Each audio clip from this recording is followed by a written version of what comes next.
All right, guys, before we move on, I want to remind Saints. everybody that the NBA playoffs are in full swing, and every night delivers highlight-worthy performances, major momentum shifts, and can't-miss moments. Whether it's a game-winning shot or a breakout player, there's never been a better time to get in on the action. FanDuel makes it easy to stay in the game before tip-off and live with player props, performance trends, and same-game parlays. Fans have more ways than ever to play smart and win big. If you got a read on who's heating up, why not back it up with the same-game parlay? And if you're new to FanDuel, it's the perfect time to sign up. You just have to head to FanDuel.com/UCSS and place your first $5 bet. If that bet wins, you get $200 in bonus bets. Make every moment more with FanDuel, the official sports betting partner of the NBA. Speaking of the NBA, reports from Sacramento that they're interested in Darius Garland as their point guard. Darius and Trey were the two names that came out of So this what's a trade? Is there a trade that works with Sacramento? Yeah, you can find Tomato? Yeah, you could find finagle. There's a couple of different moves involving different pieces in Sacramento if you wanted to. When did this rumor come out? Was this before we heard he had surgery? I saw it yesterday online. I mean, I guess if you're the Kings, you maybe don't care that he had surgery because that's more of a long-term thing. Yeah. If you're looking at Darius Garland from a team like Sacramento, or potentially like a Brooklyn. Yeah, Him a missing- team that's playing for the future. Exactly. They're trying to establish Yeah. we want a point guard for the future. They traded De'Aaron Fox. Right. They ran it back with Zach LaVine and Malik Monk and DeMar DeRozan. They played such an ISO-heavy style of basketball last year. I think that whole organization is like, yeah, that didn't really work how we thought it would. I mean, Let's strip it down and try and anything build ever it back. worked for the Sacramento Kings? They had that one good year. With Vlade? Well, I was saying more recently. More recently, yeah. But they had when I was they saying when they went to the They've had Western this Conference three seed. Finals in, Right. what was that, 2006? They've No, had a couple earlier. of sporadic years, but for the most part, they've been the Browns of the NBA. they've been terrible. Yeah, terrible. And they're usually a team that if you're doing a deal with, Yeah, you ripped them off. you want to be in business with the Kings Oh, yeah, 'cause because they they've always made make some terrible trades. terrible. But I was looking at the roster yesterday, and Yeah. I don't like the pieces they have. Like I put together, this was the best trade proposal I could you put got together. something here? I don't like it, but it was like the best I thought he could put up. It was Darius Garland for Malik Monk, Keegan Murray, and Devin Carter. Carter was their lottery pick, 13th overall last year. He's an Don't older they get guy. it wrong in the draft just about every year? He was hurt basically his whole rookie Yeah. season. I liked him coming out. He's a bigger athletic guard, but he's older. He played 5 years of college. Keegan Murray was the fourth pick a couple years ago. He's been solid. Malik Monk's a good 6 man. I've heard of But- Malik Monk, but I don't know anything about those players. Like, it's 3 players. I like the idea of getting 3 for 1 Yeah. because the Cavs have only like 4 playable and playoff. you don't know if players, any of those guys are playoff guys. Yeah, I don't know. You have no idea. So give me the. Malik, bless you. Malik Monk, bless you. Malik Monk's a prototypical 6 man. Can get hot off the bench, can Yeah. score, much more of a scorer than a facilitator. Keegan Murray was the 4th overall pick a couple of years ago. He was taking 1 pick before Jaden Ivey. He's a bigger 3-and-D kind of wing. Pretty good offensive player, not much of a defensive player. Then Devin Carter was their first-round pick last year. I think he was 13th, 12th overall. So it's like 2 that. solid players and a third guy you don't know yet. You don't know yet. Yeah, and I just Dustin, do you know these players? I don't know anything about these guys. Malik Monk, I know. Keegan Murray, I don't know a ton about. I mean, I've heard him. I mean, I've heard his name. So what's wrong with this trade? Is this not enough? I would just want way more. And with money situations, like you can't. They don't have contracts to get you more. Now, if you wanted to turn this into a set, I saw someone sent me a deal. And it was Garland, Epicor, and Dean Wade for like half of the Kings roster. Yeah. Well, the Kings suck last year. Do you really want half of the crappy Kings roster? Like I'll I don't. take Sabonis. Well, Sabonis He's not wasn't going anywhere. part of it, but like I understand. I'm but saying like he's the only like player I care about. that is, in my opinion, Sacramento's 4th, 5th, and 9th best guys. 5th, 6th, and 10th. Is there any chance Devin Carter becomes a really good player? He barely played. He missed almost the entire rookie season. Who knows, man? Honestly, I would rather, hope that those guys turn into one of the 7 guys like the Pacers have. Maybe these guys could just, be those decent depth pieces because the Cavs need that. They need guys that can consistently, if one guy's not there one night, someone can pick up the slack. That's what the Pacers have done. Now, their luck may run out here. I think it probably is going to run out, but still, they're in the NBA Finals. They beat the Cavs. And they made the conference finals last year, They've beaten too. everybody. I mean, they've got a nice little thing going. Yeah. What does Malik Monk average? What did he average last year? And you made the stat graphic. You want to pull it up? 13.7. No, I think he probably scored more than that. 17 points last wow. year, yeah. 44%. Oh, that's field goal percentage. They Yeah. they ran a lot. They played no defense as a team, so a lot of their numbers a little bit inflated. But Yeah. I like Malik Monk. I like Keegan Murray, Devin Carter. I like them coming out of the draft. I don't really know, but I mean, is there a chance that could turn out to be a good trade for the Cavs? if Devin Carter turns out to be good, then yeah. But it's. I feel so taking desperate numbers. right now just because I don't want to watch Darius Garland play for I the know, Cavs anymore. and I feel like you are. And that's a bad attitude, I guess. But you're trying to talk I'm some with of you. these things, and Yeah. I hear, just like we talked about the Guardians Yeah. earlier, the casual fan versus the people who right. are more like. I understand all of the frustration. Everyone who's Yeah. like, you got to trade Darius. I hear you. Like I understand where the frustration comes from, Yeah.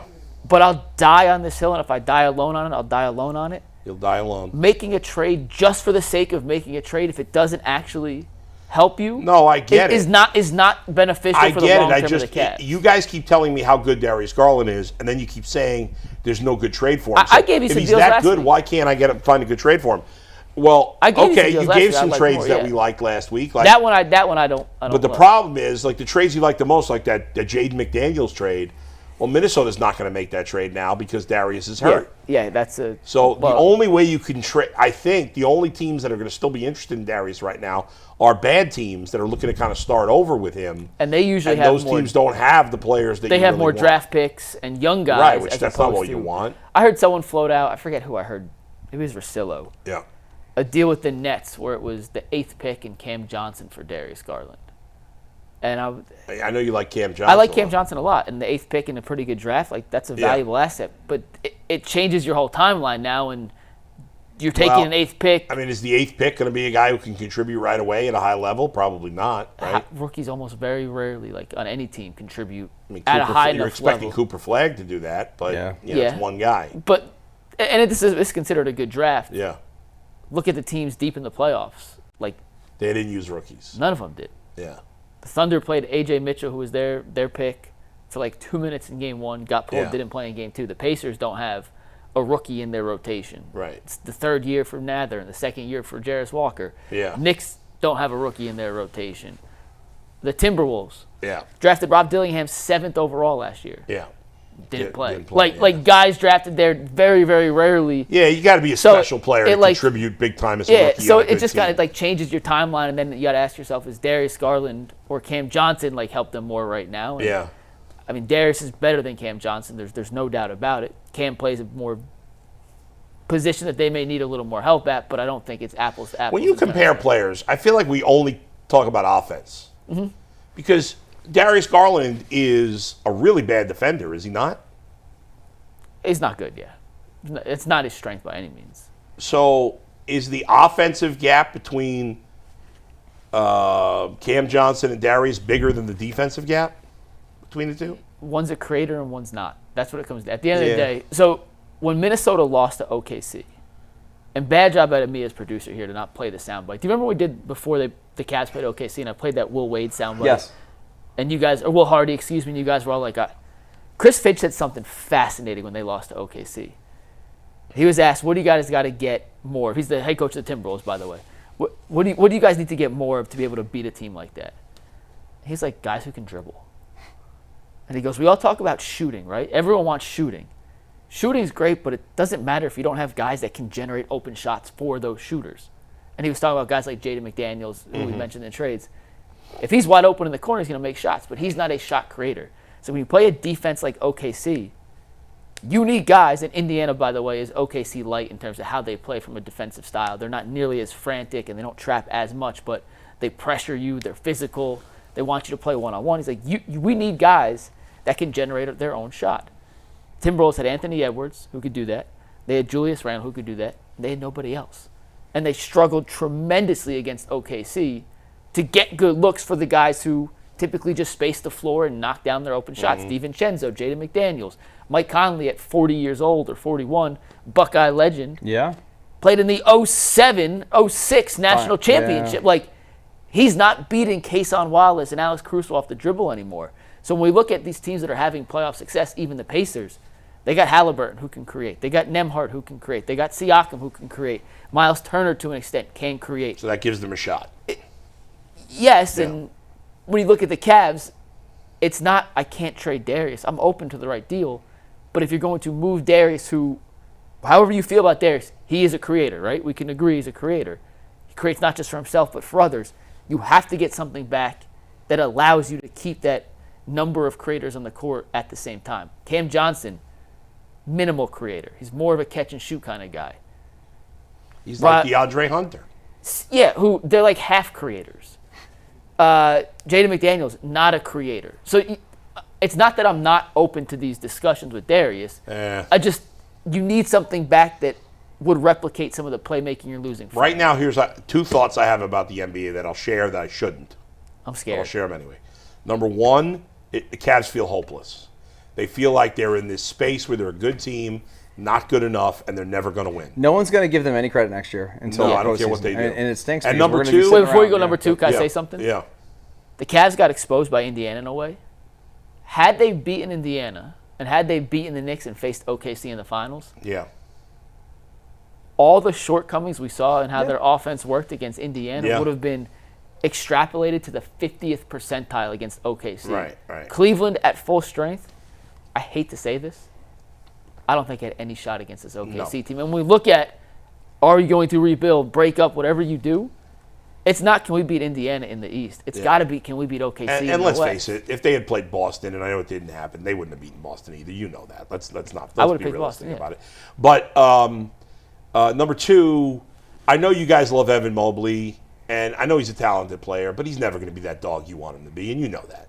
Like, you know that. I don't. You know he's never going to be that dog you want him to be. He's never going to demand the ball that way. He's never going to become this elite player. He's not. He's going to be a very good player. He's going to be a third-team All-NBA. He's going to, fraudulently win Defensive Player of the Year, even though he makes no impact on defense in the playoffs. And he's going to be that guy. He's going to be a very good player. And fans are going to tell me I'm an idiot because I'm a casual basketball fan, and that's all true. But you know it. You know he's never become an elite player. Don't give me this Kevin Durant nonsense. No, I never said Kevin Durant. Dogs are dogs. He ain't a dog, and that's it. Number three, and this is really going to piss some people off. And people say this about baseball, and I don't get mad. If this is how you feel, this is how you feel. I am bored as shit by the NBA. Everybody plays the exact same way. There's no like, and I hate to be this guy, but forget the physicality of the 80s, which maybe we've overrated that. But at least in the 80s, there was different types of styles of play. Not everything was a freaking three. I'm so bored by the millions of three-point shots. I have not watched a minute. Not a minute. Those two teams play, and this is why it's such a fun series. Yeah. They don't play like the rest of the NBA. Like both those two teams. So they have two teams that play differently. There are more than two, but those. But everybody teams are relies very on the good, three-point shot pretty much, outside of like Denver. Go watch OKC play. They shoot a lot of threes, no? No, they don't. Oh, That's the crazy part. Yeah, but there's no like. I like the days of like let's feed it to the big man. They don't post up. Yeah, they don't do that. Again, I'm in the minority. I'm not saying you have to change it for me. I don't care. I personally find it boring. It's fair. I find it boring. And let's face this too. There's no reason to watch an NBA game before the fourth quarter. There is no reason. There's really no reason to watch it before the final 3 minutes. But you're probably right. Final 3 minutes. In the regular season? Especially in the regular season. Those last 5 minutes, it's all that matters. I mean, watching the dumbest thing, and we see this all the time in the NBA. I'm watching a game on ESPN or TNT. They do this especially on ESPN. It's horrible because their game coverage is just atrocious. But when there's like a big run in the first quarter by a team, they go nuts as if it's meaningful. And it's never meaningful or almost never meaningful. India's 5 comebacks this Yeah, I mean, like they go crazy. Oh, what a game. Blah, blah, blah, blah. It's the first quarter. Who gives a crap?